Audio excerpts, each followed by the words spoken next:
오늘 하나님께서 우리에게 주신 말씀은 요한복음 20장 19절에서 29절입니다. 이날 곧 안식 후 첫날 저녁 때에 제자들이 유대인들을 두려워하여 모인 곳의 문들을 닫았더니 예수께서 오사 가운데 서서 이르시되 너희에게 평강이 있을지어다. 이 말씀을 하시고 손과 옆구리를 보이시니 제자들이 주를 보고 기뻐하더라. 예수께서 또 이르시되 너희에게 평강이 있을지어다. 아버지께서 나를 보내신 것 같이 나도 너희를 보내노라.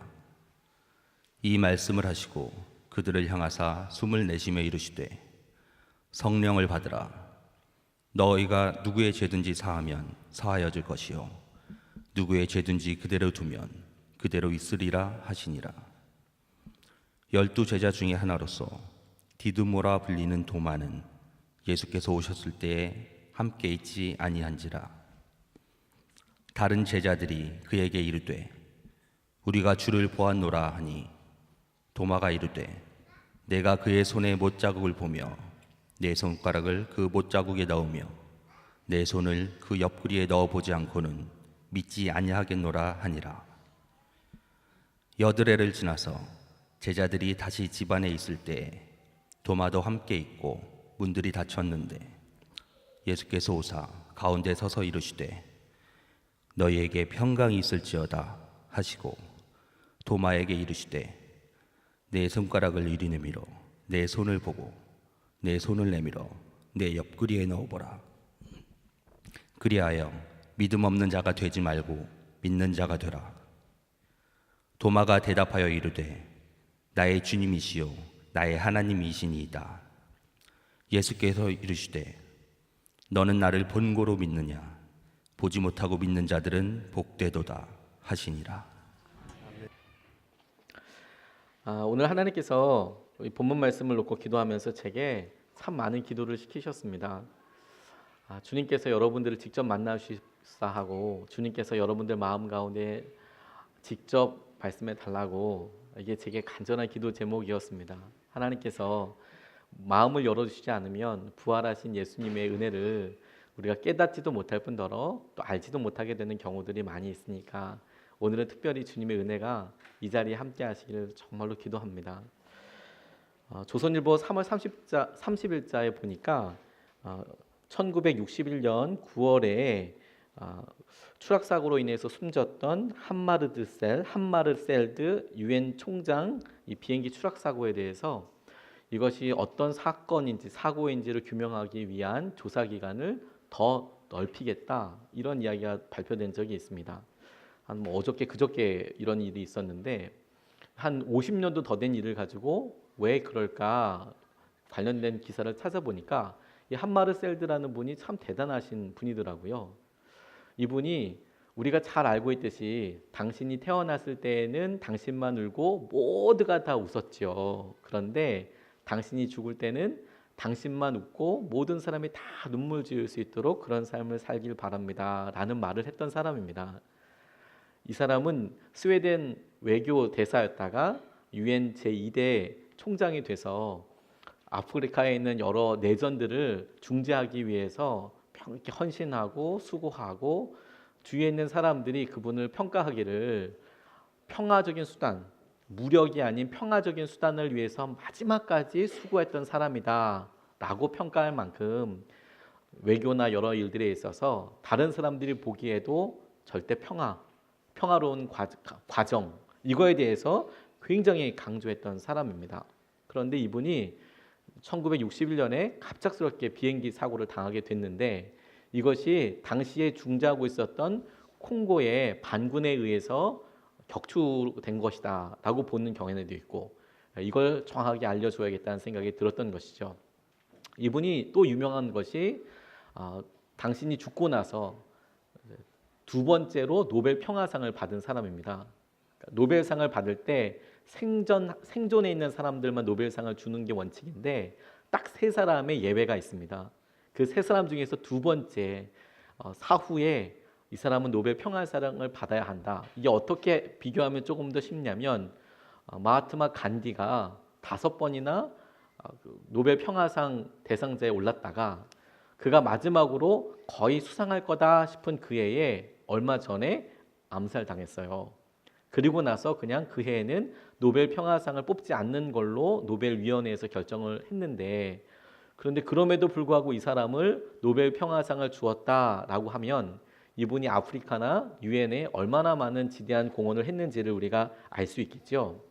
그런데 이분이 그렇게 비행기 사고로 떠났을 때 그분의 소지품에서 발견된 것이 2권의 책과 일기장이었답니다. 한 권은 성경책, 또 다른 한 권은 토마스 아켄피스가 지은 그리스도를 본받아라는 책을 발견했고, 또 하나 일기장을 평생 쓰게 됐는데 그 사고로 사망하기 하루 전인 1961년 9월 17일 일기에 이렇게 써 있다는 거예요. 주님의 뜻을 깨달을 수 있도록 겸손한 마음을 주소서, 주님을 섬길 수 있도록 사랑을 더하여 주소서, 주 안에 살 수 있도록 힘을 주소서, 나를 위하여 죽으시고 부활하신 주님, 저도 주님께 아멘으로 대답하겠나이다. 그가 갑자기 사고로 인해서 죽었을 때 그 바로 전날에 부활하신 나의 주님, 주님께서 내게 말씀하시면 내가 아멘으로 대답하겠습니다. 그가 마지막으로 썼던 이 기록이, 일기가 그가 평소 때 어떤 마음으로 사람들을 만나고 외교적인 분쟁들을 중재하려고 했는지를 보여주는 굉장히 중요한 단초가 된다고 생각하게 되었습니다. 부활의 믿음, 주님께서 우리에게 부활하셨다라는 것을 믿도록 하시고 그것을 믿음의 기반으로 반석으로 살고 있는 사람은 하나님께서 그에게 주신 놀라운 은혜와 능력을 경험하게 될 것입니다. 이 한마르셀드 유엔 총장처럼 주님께서 우리에게 부활하셨으니 부활은 생명으로, 화합으로, 하나됨으로 반드시 있게 될 거야. 이게 굉장히 중요한 기준이 될 수 있죠. 그리고 우리 모두가 사실 오늘 부활절을 맞이하여서 그런 부활의 능력과 은혜를 경험하기를 간절히 원하고 있습니다. 그런데 가만히 우리가 이 부활의 과정들을 살펴보면 우리에게 지금 우리 현재의 마음과 우리가 꿈꾸고 있는 이 정도가 부활의 은혜야, 부활의 믿음이야 라고 생각하는 것과 수준 차이가 생기는 거예요. 그래서 나는 그런 믿음이 없는 것 같은데, 혹은 이게 부활의 믿음인가 하는 생각을, 질문을 스스로 하게 되는 것이죠. 그런데 본문을 묵상하고 또 이번 고난주간에 주님께서 말씀하신 것들을 계속해서 묻고 기도하면서 주님께서 우리에게 말씀해 주신 것이, 부활은 단순한 사건이 아니라 과정이라는 것에 대해서 주목하게 해주셨습니다. 예수님께서 부활하셨다라는 것은 어젯밤에, 오늘 새벽에 그 어느 시점에 육신의 몸이 죽었다가 살아서, 몸으로 육신으로 살아서 빈 무덤이 된 채 하늘나라로 올라가셨다, 이 사건을 좁게는 지칭하는 것이지만, 그런데 실제로 이 부활이라는 것이 우리에게 적용이 되고 실제적인 사건이 되기 위해서는 과정이 필요하더라고요. 어떤 과정이냐?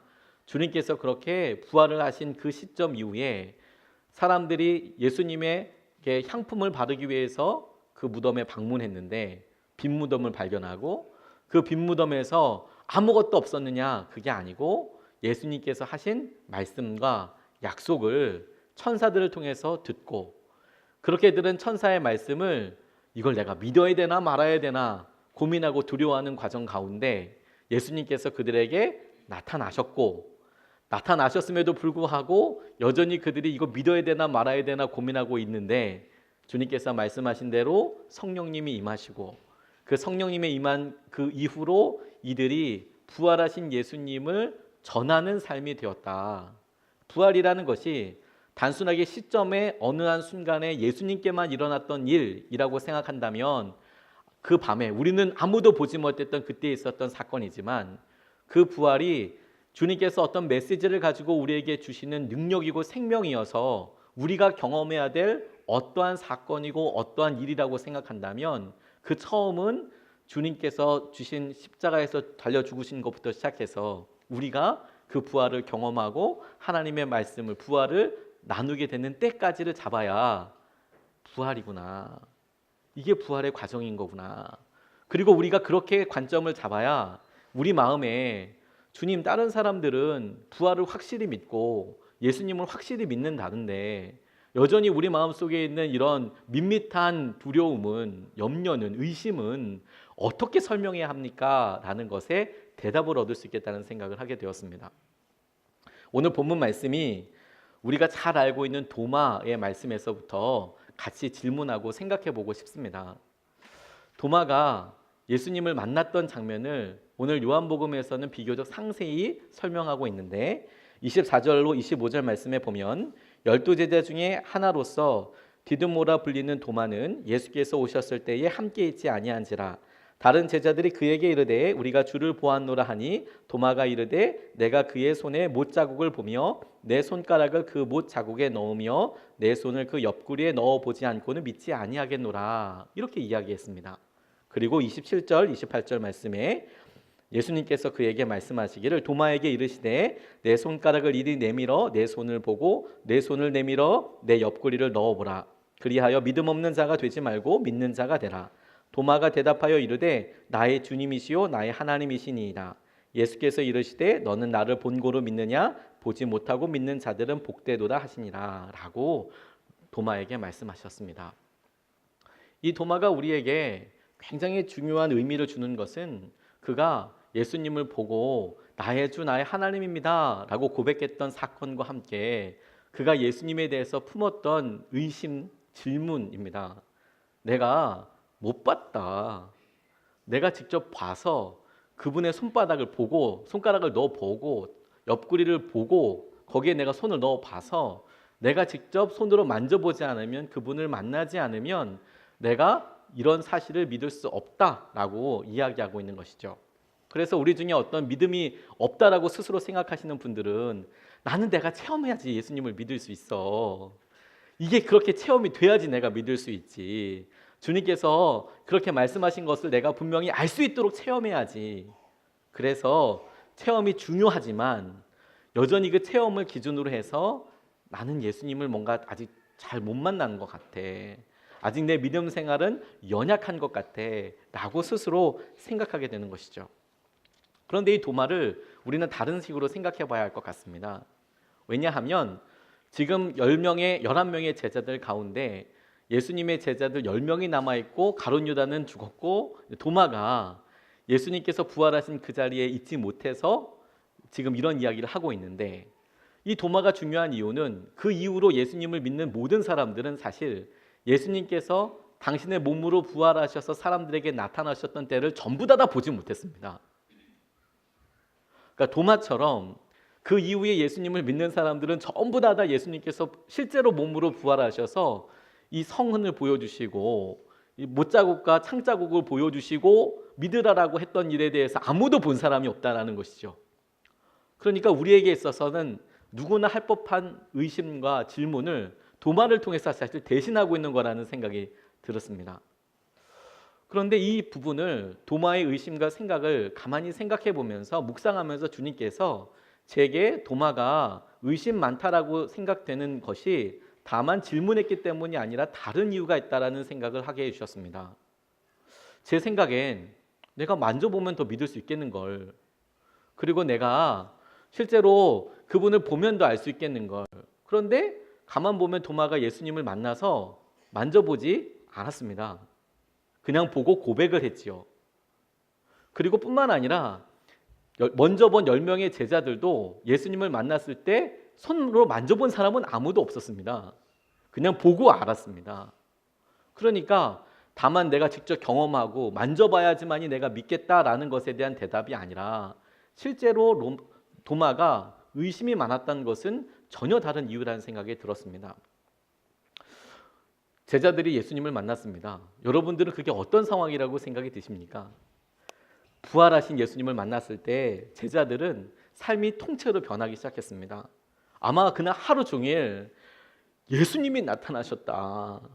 그 밤에 나타나셔서 예수님이 오셨다. 그리고 떡을 드셨어. 우리에게 말도 하셨어. 그리고 예수님께서 하셨던 여러 일들에 대해서 생각나게 하셨어. 이날 밤에 첫 번째로 제자들에게 나타나셨을 때 이 10명의 제자들은 아마 삶이 완전 통전적으로 변하는 일을 경험하게 되었을 것입니다. 말하는 것마다 어떻게 예수님이 부활하실 수가 있어? 이런 이야기를 하고 있었을 거예요. 아마 그 이웃 날에도, 그리고 도마를 보자마자 야, 네가 그 자리에 꼭 있었어야 됐어. 예수님께서 우리에게 부활하셔서 나타나셨어. 여전히 두려움이 있고 여전히 마음속에 눌림이 있었을지 몰라도 적어도 그들 사이에서 제자들의 유일한 토픽은, 이야기할 때의 주제는 예수님께서 부활하셨어. 그 이야기이지 않았겠습니까? 근데 도마에게도 그런 이야기를 분명히 했다는 것이죠. 근데 도마의 의심이 우리에게 있어서 계속 질문돼야 될 게 무엇이냐면, 도마는 그와 같은 자기의 제자들의 말을 믿지 못했다라는 거예요. 무슨 말이냐? 지금 10명이 증언을 하고 있는 겁니다. 그런데 이 10명은 착시나 착각을 할 수 있는 상황이 아니었습니다. 한 명이라면 그럴 수 있고, 2명이라면 같이 짠 걸 수도 있지만 3명도 아니고 10명이서 내가 주님의 부활을 봤다라고 이야기하는 것은 한 사람 바보로 만들기 위해서 그렇게 하는 것은 아니라는 것이죠. 더군다나 예수님을 못 알아봤을 리도 없습니다. 예수님을 몰랐던 사람이라면 네가 본 게 예수님이 맞냐 진짜, 이렇게 다시 물을 수 있겠지만 3년이나 같이 다니던 제자들 앞에 예수님께서 부활하셨는데 설마 그분이 예수님인지 뭐 다른 사람인지 못 알아봤을 가능성은 제가 봤을 때 없다고 생각이 듭니다. 그래, 너무도 명확하게 10명이나 되는 사람들이 삶이 변해서 예수님이셔, 예수님께서 우리에게 나타나셨어, 그분이 부활하셨어. 근데 도마의 의심의 진짜 핵심은 무엇이냐면, 그분을 만져봐야 돼, 내가 직접 봐야 돼가 아니라, 그렇게 옆에 있는 친구들과 제자들과 부활의 증인들이 있음에도 불구하고 그들의 말을 믿지 못했다라는 거예요. 그들이 그렇게 이야기하고 있는데, 삶이 변한 사람이 주위에 있는데도 불구하고 나는 못 믿겠다, 내가 직접 봐야겠다라고 이야기하고 있는 것이죠. 주님께서 도마를 통하여서 사실 우리에게 똑같이 그런 말씀을 하시는 것 아니겠습니까? 내가 주위에 얼마나 많은 부활의 증인이 있어도 나는 내가 직접 보지 않으면 모르겠다. 아무리 내 주위에 있는 사람들이 있겠어도 나는 내가 봐야겠다라고 이야기할 때 그 질문의 핵심은 무엇이냐면, 주님을 경험해야겠다가 아니라 내가 내 주위에 있는 사람을 못 믿겠다라는 것이죠. 내가 부활의 증인들로 인하여서 내게 들려지는 여러 일들과 약속과 주님께서 하신 변화의 이야기에 대해서 나는 못 믿겠다라고 이야기하고 있는 것이에요. 그러니까 그의 삶에 있어서 주님께서 정말 다루어 주고 싶으신 것은, 주님을 직접 만나서도 변화시켜 주시지만 주위에 있는 사람들을 통해서 하나님께서 하신 은혜를 붙잡을 수 있도록, 알 수 있도록 그의 눈을, 귀를 열기 원하시는 과정이라고 생각하게 되었습니다. 이것이 그냥 단편적인 하루의 사건이 아니라 그를 만나시고 찾아오셔서 그의 마음 가운데 처음에 있었던 그 부활이 과정으로서 그에게 변모되게 하여 주실 때에 하나님께서 주목하고 계시는 거예요. 근데 그렇게 생각해 보면 주님께서는 이 교회를 이것을 위한 가장 완벽한, 다시 말해서 부활의 소식과 부활의 능력을 경험할 수 있는 가장 완벽한 공동체로 만들어 주셨습니다. 교회는 예수님의 부활을 보았던 사람들, 증인들의 공동체일 뿐만 아니라 예수님의 부활을 봤던 사람들이 마치 부모에서 자녀로 그렇게 성이 내려가고 세대가 내려가듯이 부활을 봤던 사람들이 그 밑으로 부활의 증인, 증거가 되어서 사람들에게 이어졌던 것이 교회가 되어 내려오고 있는 것이죠.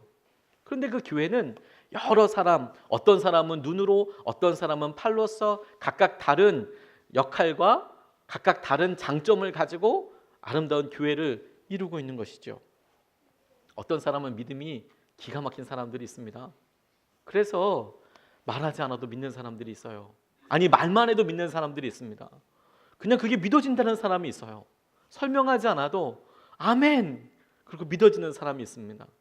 근데 어떤 사람들은 내 마음속에 끊임없이 어떤 의심과 질문을 갖고 있을지 몰라도, 그럼에도 불구하고 내가 이 일을 정말 깊은 탐구의 마음을 가지고 꾸준한 마음으로 끝까지 자기의 자리를 지키면서 약속을 기다리고 지키는 손과 발 같은 사람들도 있어요. 마음이 먼저 반응하기보다 내게 주어진 일들을 책임감으로 나아가는 사람들이 있어서 속으로는 부러워할 수 있죠. 와, 나도 저런 아름다운 간증과 놀라운 간증이 눈처럼 입처럼 귀처럼 있었으면 좋겠다. 느껴지고 알아져서 그렇게 할 수 있으면 좋겠다라고 생각하는 사람들이 있지만, 근데 가만히 생각해 보니까 우리가 성품이 다르고 모습이 달라서 각각 만나게 되는 것도, 각각 할 수 있는 것도, 그래서 우리에게 각각 어떤 때에 얼마나 빨리 깨닫느냐가 다르기 때문에 교회로 묶어주시고 한 몸으로 묶어주시고 우리에게 부활의 기쁨을 함께 나누게 해주시는 거거든요. 우리 중에서 주님께서 이것이 한 몸이라고, 주님께서 우리에게 주위에 있는 사람들의 말을 믿지 못하면 그러면 아무것도 믿을 수 없다고, 부활에 대해서 우리에게 주목하시는 것이 바로 그런 것이라는 생각이 들었습니다. 그렇게 생각해 보면 우리의 마음이 참으로 굉장히 책임감 앞에 서게 됩니다. 아무렇게나 할 수 없는 거구나. 근데 주님께서 이런 교회를 우리에게 허락하여 주셔서 우리가 혼자 가는 것 아니고 아름다운 교회를, 믿음의 공동체를 함께 이루어져 가는 것이죠. 근데 주님은 확실하게 그에게 다시 나타나셔서 말씀하고 계세요. 네가 이것을 믿어야 한다. 그들의 말이 실제이다 라는 것이죠. 믿지 않는 사람들이 보면 신기할 정도로 믿음이 있는 사람들이 있어요. 그런데 그것도 다시 한번 생각해 보면 우리에게 믿겨지지 않는 상황들, 그게 얼마나 많은 실제의 기적인지 모릅니다. 우리는 사실 기적 한가운데 살고 있어요. 스펄전 목사님이 이런 이야기 하셨습니다. 사람들은 열차 사고가 났을 때 열차에서 살아남으면, 생존하면 기적이라고 이야기한다고. 그런데 열차를 일주일 동안이나 탔는데 사고 안 나고 안전하게 다닌 것에 대해서는 기적이라고 생각하지 않는다고. 사람들은 돈이 없어서 누군가가 공급해주면 주님께서 하셨다라고, 섭리라고 생각한다고. 그런데 열심히 벌고 열심히 노력해서 내게 월급으로 먹고 그것으로 나누고 살 수 있는 것에 대해선 하나님의 섭리라고 생각하지 못한다고. 우리가 하나님을, 예수 그리스도의 놀라운 부활과 능력을 경험적으로 알 때가 있지요. 근데 어떤 때는, 어떤 시기에는, 또는 어떤 사람에게는 주님께서 주위에 있는 사람들을 통하여 기적이 한가운데 같이 거하게 하셔서 그와 같은 은혜를 함께 누리게 하시더라고요. 부활절에 주님께서 우리의 마음을 이야기하실 때에 너의 마음의 상태가 어떠하냐라고 이야기하실 때 너는 주위에 있는 부활의 기쁨에 동참할 수 있느냐, 너는 주위에 있는 부활의 마음을 열고 주님께서 하신 은혜를 내가 믿음으로 붙잡을 수 있느냐, 그게 우리가 지금 주님 앞에 믿음으로 반응해야 될 거라는 생각이 들었습니다. 특별한 경험이 없어도 하나님의 오른 손이 인도하셨음을 아는 것, 그게 믿음인 것이죠. 근데 이런 믿음이 우리에게 이렇게 있을 때 도마에게도 보면 제자들에게 먼저 나타나시고 그리고 8일이 있다가 다시 나타나셨다. 부활이 누군가에게 믿어지고 실제가 되고 진리가 되는 데는 과정이 있는 것 같다라고 이야기했을 때 그 첫 번째 처음과 마지막을 점검해 보면 처음은 당연히 예수님이 찾아오시는 것이죠. 그런데 이것은 예수님께서 우리에게 찾아오셨다, 그리고 반드시 찾아오실 것이다 라고 믿을 수밖에 없습니다. 오늘 19절 말씀에 보면 곧 안식 후 첫날 저녁 때에 제자들이 유대인들을 두려워하여 모인 곳에 문들을 닫았다. 26절 말씀에도 문들을 닫았다 이렇게 이야기하고 있습니다. 이 일을 가만히 보면 제자들이 두려워서 자기들이 있는 곳에 이렇게 문을 닫고 있는데 예수님께서 그들을 찾아오신 것이죠. 두려워했던 이유는 예수님께서 사람들에게 죽었는데 그 죽음에 대해서 자기들에게도 어떤 해코지가 있을까, 뿐만 아니라 자기들이 이렇게 모이는 것을 가지고 유대인들의 지도자들이 자기들도 어떻게 하지 않을까, 그런 생각으로 문을 닫고 있었던 것 같습니다. 마음이 그렇게나 연약한 사람들인데, 그런데 주님께서는 그 두려움과 그 연약함, 다시 말해서 그들의 필요를 아시고 그들에게 찾아가시더라는 거예요. 오늘 아침 우리가 부활절 새벽 예배를 함께 드렸습니다. 부활의 첫 번째 모습을 보러 갔던 사람들은 예배를 드리러 간 사람들이 아니었습니다. 예수님의 시신에 향품 바르러 갔던 사람들이었습니다. 찢어지고 상처나서, 우리가 사람이 죽으면 장례를 할 때 입간을 하고 염을 할 때 바르는 그런 것처럼 찢어지고 상처나서 그걸 마주하는 것이 정말 힘들고 고통스럽고 때로는 무서울 수도 있을 텐데, 내가 그런 예수님의 모습과 형상이라도 보고 마지막 사랑을 예수님 앞에 내가 드려야겠다라고 결단한 사람들에게 주님께서는 부활하신 모습을 보여주셨습니다. 찾는 사람들에게 그분 위해서 헌신하는 사람들에게 보여주셨다. 이건 너무 이해가 가죠.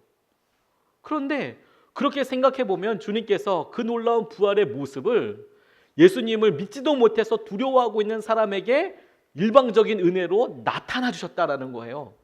찾아가 주셨다. 그들의 두려움을 알고 그들에게 나타나 주셨다. 그게 진짜 놀라운 능력인 것이죠. 부활의 놀라운 은혜는 주님께서 우리에게 나타나 주셔서 주님께서 행하신 은혜를 함께 붙잡게 하여 주셨다. 그런데 우리에게 이미 예수님께서 말씀으로도 함께하고 계시고 주님께서 함께하고 계셔서 누리게 되는 많은 과정들을 경험하게 하시고 인도하고 계시는 것을 보게 됩니다. 상황 자체를 바라보는 눈이 바뀌게 되는 것이죠. 일본의 관상어 중에서 코히라는 물고기가 있답니다. 이 물고기의 특징은 뭐냐면 자라는 환경에 따라서 물고기가 변해요.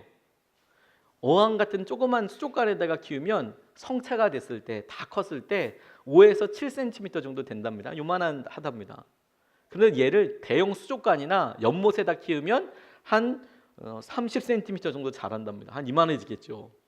근데 얘를 저수지나 커다란 호수에다 이렇게 방목하면 이게 1m 안팎까지 자란다는 거예요. 근데 물고기는 스스로 자기가 살 수 있는 곳을 선택할 수는 없죠. 누군가가 거기다가 풀어놔 주든지 아니면 원래 거기 살았든지 스스로 내가 나는 연못 살 거야, 나는 다이어트니까 이렇게 어항 살 거야, 이렇게 결단할 수는 없는 거예요. 그냥 형편과 상황에 따라서 그가 그렇게 변화되고 커지게 되는 것이죠. 산삼과 인삼도 똑같습니다. DNA를 보면 산삼과 인삼이 100% 똑같답니다. 근데 차이가 뭐냐면 어디에 심겨졌는지가 차이가 나는 거예요.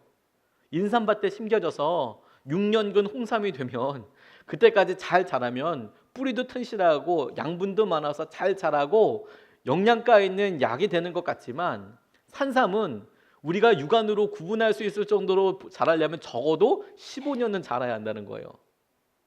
그런데 산삼이 자랄 수 없는 많은 악조건들이 있는 겁니다. 도저히 뭐 이렇게 열매를 맺어서 뿌리를 이룰 수 없을 만큼. 그런데 그런 악조건들이 산에서 1년 자라면서 20cm 자라는 게 아니라 한 1mm, 몇 mm씩 자라면서 조금씩 몇십 년, 몇백 년을 그렇게 통통해지게 되는 것이죠. 근데 그게 약효와 성분이 아주 큰 차이가 나게 된다는 것이죠. 주님께서 우리에게 찾아오셔서 우리에게 이런 부활의 과정을 겪게 하시는 것이 저는 딱 이와 같은 과정이라는 생각이 들었어요. 예수님께서 두려움과 공허함에 있는 우리에게 말씀으로 찾아오시죠. 근데 예수님과 함께하는 그 삶은 주님께서 우리에게 환경을 바꿔주시고 우리가 써야 될 믿음을 완전히 바꾸게 하시는 경험이고 과정이 되더라니까요. 우리가 예수님 때문에, 지금 제자들은 예수님 때문에 두려워하고 있는 것입니다. 자랑할 만한 믿음은 아니지만 예수님이 먼저 죽었어. 그래, 나도 죽을 줄 몰라. 그런데 그 필요에 대해서 주님께서 아시고 찾아오셔서 말씀해 주셨던 것은 우리에게도 우리의 필요와 우리의 마음을 주님께서 외면치 않으시고 찾아오실 뿐만 아니라 이미 오셔서 우리 가운데 있는 두려움을 주님께서 우리의 환경을 바꾸시고 주님 없이 당하는 어려움과 두려움이 아니라 주님과 함께하는 어려움과 혼란을 통해서 우리의 믿음의 배경을 바꾸게 하시고 우리의 믿음의 캐파와 수용성을 더 크게 하여 주셔서 주님께서 우리를 전혀 다른 삶으로 붙잡아 주시는 것이죠. 부활이 그랬다는 거예요. 십자가 사건을 통해서 제자들은 한 번도 경험해 보지 못했던 두려움을 경험했습니다. 그런데 부활을 통해서 역시 또 한 번도 경험해 보지 못했던 두려움을 경험했어요. 근데 성령님이 오시고 역시 한 번도 경험해 보지 못했던 믿음을 써야 했습니다. 환경이 바뀌고 상황이 바뀌었어요. 근데 그들은 그때마다 실패하고 절망하고 망한 게 된 것이 아니라 주님이 찾아오셔서 그들의 삶을 바꾸시고 함께 하나님의 은혜를 누리게 하여 주시더라. 그러니까 우리가 지금 이 부활의 예배를 함께 드리면서 집중해야 할 것이 주님께서 우리의 마음속에 어떤 일을 이루셨느냐가 아니라 주님께서 이 부활의 과정 가운데 이미 우리에게 자금 하나만 함께하고 계신다면 이 주님께서 우리에게 어떤 일을 이루실 것인지에 대해서 우리가 기대하고 믿음으로 의지해야 하는 거구나. 그게 도마에게 주님께서 말씀하셨던 것처럼 나의 주 나의 하나님이라고 고백하는 수준까지 자라나게 되는 거구나. 그게 말씀으로 우리에게 도전하시는 거라는 생각이 들었습니다.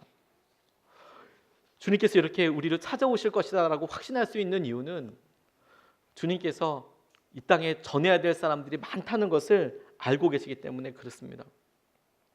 제자들의 두려움과 우리의 헛헛함을 채울 수 있는 분이 예수님밖에 없기 때문이기도 하지만 예수님께는 또 다른 목적과 필요가 있으십니다. 여전히 주님의 복음이 필요한 사람들이, 여전히 부활을, 그 놀라운 생명의 소식을 들어야 할 사람들이 많기 때문에 그렇습니다. 그리고 여전히 우리에게 있어서 우리에게 임하시고 우리에게 부활의 생명을 경험케 하여 주신 그분의 생명이 우리 안에서 결과가 열매가 되지 않았기 때문에 그렇습니다. 21절 말씀에 보면 아버지께서 나를 보내신 것 같이 나도 너희를 보내노라. 이게 예수님께서 제자들에게 꼭 하고 싶으셨던 말인 것 같습니다. 부활하시자마자 내가 아버지께서 나를 보내신 것처럼 내가 너희들도 보내겠다. 그리고 성령님께서 임하셨을 때도 내가 너희들을 온 열방에 증인으로 보내겠다라고 말씀하신 것이 예수님의 소원이고 예수님의 바람이었고 심지어 마지막 유언이기도 했었습니다. 근데 그런 사명과 은혜를 위해서 주님께서는 우리를 포기하지 않으실 것이라는 것이죠. 우리가 주님 앞에 믿음으로 나아가게 될 때 주님 여전히 우리는 부활의 소식을 듣고 빈무덤에서 주님 말씀 듣고 제자들처럼 정말 주님이 부활하신 건가 고민할 수도 있고, 심지어 부활하신 예수님의 모습을 보고도 나중에 갈릴리로 도망가는 제자의 모습일 수도 있고, 자기랑 친밀하게 같이 지냈던 믿음의 동력자들이 다 예수님을 봤다는데 그런 축제와 같은 이야기가 진행되고 있음에도 나는 못 봤다 라고 마음 붙잡고 닫고 있는 사람일 수도 있고, 근데 그 모든 과정들 가운데 하나님께서는 우리가 명확한 목표를 갖고 나아가기를 원하세요.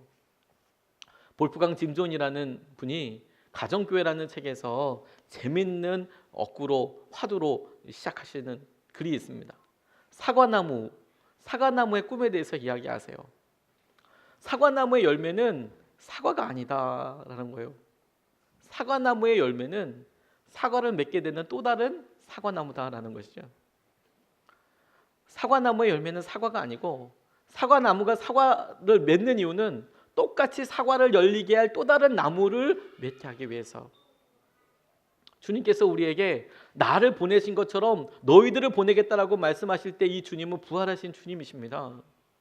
이 부활하신 주님께서 지금 주님이 우리 마음속에 계셔서 주님의 마음에 대하여 믿음이 어떠하든지 간에 부활로 함께 하셔서 우리의 삶의 목표와 완성령이 네가 부활을 경험하게 될 뿐만 아니라 네가 다른 사람들에게 부활의 씨앗이 되어서 주님께서 행하시는 은혜를 누리는 통로가 되게 하여라 라는 것이죠.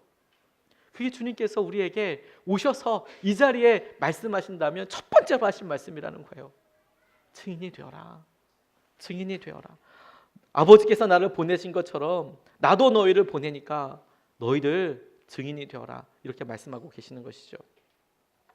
무서워서 문도 못 여는 제자들에게 주님은 오셔서 내가 함께한다 이런 수준이 아니라 너희들은 내 증인이 될 것이다. 두려움이 너의 삶에 있어서 믿음의 어항이 아니고 너희들은 바깥으로 나가서 주님의 은혜와 마음 가운데 복음을 전해야 될 그런 사람이라고 말씀하고 계시는 것이죠. 그러니까 이때의 가장 중요한 것은 제자들이 실제로 경험하고 있는 폭력과 외압 앞에서의 두려움, 외로움, 어려움, 그리고 이 시대에 살아가는 우리에게는 우리가 예수님을 믿기 때문에 겪게 되는 불편함, 그리고 재정적인 피해, 관계에 있어서의 난감함, 자녀들에 대해서나 배우자에 대해서나 부모님에 대해서나 겪게 되는 여러 황당하고 어려운 일들, 근데 그런 일들을 통하여서 주님께서는 우리에게 부활의 열매로, 부활의 완성형으로 우리를 이끌어 가시고 쓰시겠다라고 말씀하고 계시는 거예요. 우리 어려움과 상처야말로 그런 통로가 되는 것이죠. 한 소년이 독일의 산간 마을에 5형제 중 막내로 태어났습니다. 근데 이 아이가 태어난 지 9개월 만에 어머니가 돌아가셨어요.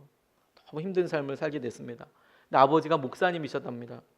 교회당을 새로 건축하느라고 자녀들에게 사랑을 쏟을 여유가 없으셨대요. 아내에게도 그렇게 할 수 없었겠죠.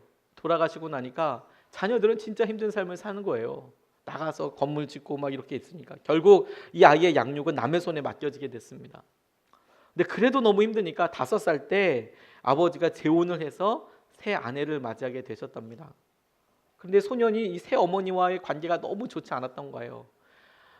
본인의 표현에는 냉대와 멸시에 시달렸다라고 이야기하는데 또 엄마 입장에서는 또 어떤지 모르겠죠. 소년은 사랑의 결핍 속에서 성장하고 정서적으로 정말 어려운 일들을 경험했어요. 그리고 어린 시절에는 우울했고 성격은 매우 폐쇄적이 되었고, 그런데 성경을 묵상하는 일만은 거르지 않았답니다. 근데 소년이 장성해서 한 가지 결심을 하게 돼요. 내가 어렵고 힘든 삶을 살았으니까 어린 시절을 나처럼 불우하게 보내는 어린이들이 있어서는 안 되겠다. 그래서 아픈 과거를 거울 삼아서 어린이를 사랑과 정성으로 가르칠 교육기관을 만듭니다. 이 사람이 바로 유치원을 최초로 설립한 독일의 프레벨이라는 사람입니다. 내가 내 아픔을, 내가 겪고 있는 이런 일들을 하나님께서 하시는 은혜의 통로로 삼아야지. 실제로 도마는 자기의 삶에 품었던 이 의심과 내가 다른 사람은 뭐라고 이야기해도 나는 내가 예수님을 만나지 않고는 몰라, 난 다른 사람들 말은 못 믿겠다, 이렇게 이야기했던 이 도마는 나중에 그가 어떻게 죽었는지 문헌들을 보면 인도에 가서 많은 사람들이 보는 앞에서 돌에 맞아 죽었다라고, 순교했다고 이야기합니다. 순교할 때 돌에 맞아 죽는 것이 참 되게 의미 있다고 생각이 들었어요. 돌 던지는 사람이 다 어떤 사람인지 다 보이거든요. 돌 던지는 투석형을 가만히 생각해 보면 100m 앞에서 던지는 게 아니고 내게 앞에 있는 이 사람에게 돌을 던지기 위해서 10m 앞에서 20m 앞에서 던집니다. 그러면 어제 내게 말씀을 들었던 사람도, 어제 내게 어떤 친절을 베풀어 주었던 사람도, 또한 내가 베풀었던 사람도 오늘은 내게 등을 돌리고 나한테 돌을 던지는 사람이 되어 있는 거죠.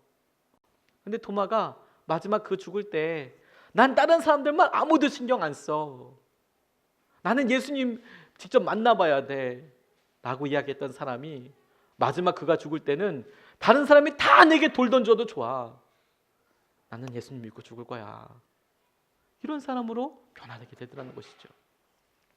오늘은 우리가 주님을 위해서 아무것도 할 수 없는 날입니다. 왜냐하면 주님께서 우리를 위해서 모든 걸 하셨기 때문에 그렇습니다. 우리의 고백이 도마처럼 주의 은혜와 마음 가운데 나의 주 나의 하나님이십니다 라는 것에 대해서 여전히 흔들리고 아파하더라도, 그럼에도 불구하고 주님께서 도마의 삶을 통하여 보지 않고 믿는 사람들의 믿음이 놀랍다, 함께 믿음의 공동체를 이루어서 믿는 것을 통해서 또 얼마든지 주님의 은혜, 주님이 이루시게 하시는 은혜와 축복을 누릴 수 있게 될 것이다. 우리가 그 은혜에 동참해야겠다는 생각이 들었습니다. 오늘 예배 마치고 우리가 다 같이 전도하러 나갑니다. 나 하나도 내 믿음도 건사하지 못하는데 전도가 웬 말이냐, 이렇게 생각할 것이 아니라 주님께서 우리에게 복음의 완성용으로 사용하기 원하시는 거구나, 나를 부활의 열매로 쓰기 원하시는 거구나, 예수님께서 우리에게 행하시는 대로 귀한 은혜와 마음으로 섬기게 하여 주시겠구나. 또한 그것을 위해서 주님께서는 오늘 4월의 첫날 부활절 날에 우리에게 성찬을 통하여서 다시 한번 주님의 말씀을 확인시켜 주시고 계시는 거예요. 내가 너희에게 함께 하겠다는 약속이, 내가 너희 마음속에 몸속에 부활하겠다는 것이 결코 헛말이 아니라 오늘도 이곳에 우리가 떼는 떡과 음료를 통해서 실제가 되고 능력이 되고 주님께서 행하시는 귀한 생명의 기쁨으로 누리게 될 것이다, 이렇게 말씀하고 계시는 것입니다.